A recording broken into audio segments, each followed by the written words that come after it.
Hello and welcome once again to day 65 in our 365-day journey through the Bible. At the moment, we're looking at some ancient sagas from the Old Testament. We're looking at that period between Abraham and the Exodus, and we've come to the part of Joseph's story where Joseph's brothers lie to their father about what they have done to him. I'm reading to you from Genesis chapter 37, verses 31 to 36, and I'll just turn you round so you can see the text. Reuben came back to the dry well and saw that Joseph was no longer in it. He tore his clothes in sorrow and went to his brothers, saying, "The lad has gone. Now what am I supposed to do?"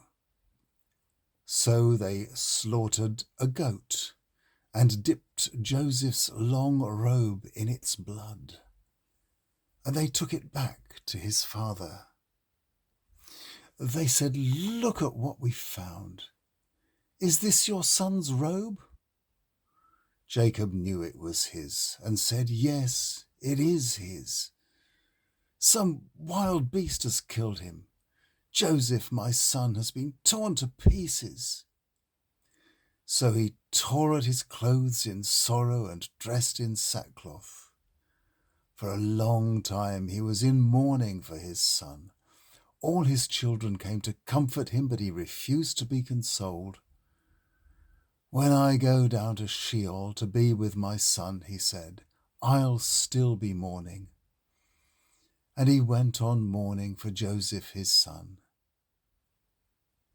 Meanwhile, in Egypt, the Midianites sold Joseph to Potiphar, a royal officer, the captain of the palace guard. Well, the rest of the story may well be familiar from the musical Joseph and his amazing Technicolor Dreamcoat.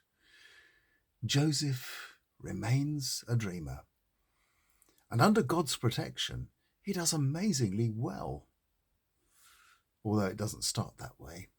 The wife of the captain of the guard tries to seduce him, and when she fails, she accuses him of rape, and he ends up in jail. There he interprets the dreams of some fellow prisoners. One of them turns out to be the king's wine steward, who is released without charge and given his old job back. He forgets Joseph until the king needs a dream interpreting, which Joseph correctly recognizes as predicting a coming famine after 7 years of good harvests. So Joseph becomes a favored advisor to the king.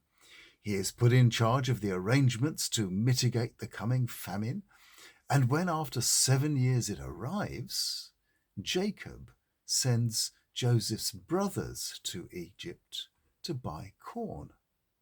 Joseph is, of course, in charge of the distribution by now, and naturally he recognizes his own brothers. But they don't recognize him. He accuses them of being spies, and by a clever subterfuge, and helped by the severity of the famine, Joseph is finally able to reveal his identity to them, and he is able to invite his whole family and their retainers to live in Egypt. Genesis chapters 42 to 44 contain all the details, and it's still a good read after all these centuries. It is, of course, a morality tale, where in this life the righteous Joseph receives the reward of his virtue. Now, this early Old Testament kind of morality is still with us today. When we see someone's misfortune, don't we also say, "What have you done to deserve this?" But we know that this is not Scripture's last word on morality, since Christ came into the world not for the good of the righteous, but to save sinners like us. There is grace in this Joseph saga, though, as we shall see, when the badly wronged Joseph not only forgives, but also rescues his guilty brothers from starvation. The story continues tomorrow as Joseph invites Jacob, now known as Israel, into Egypt. See you tomorrow.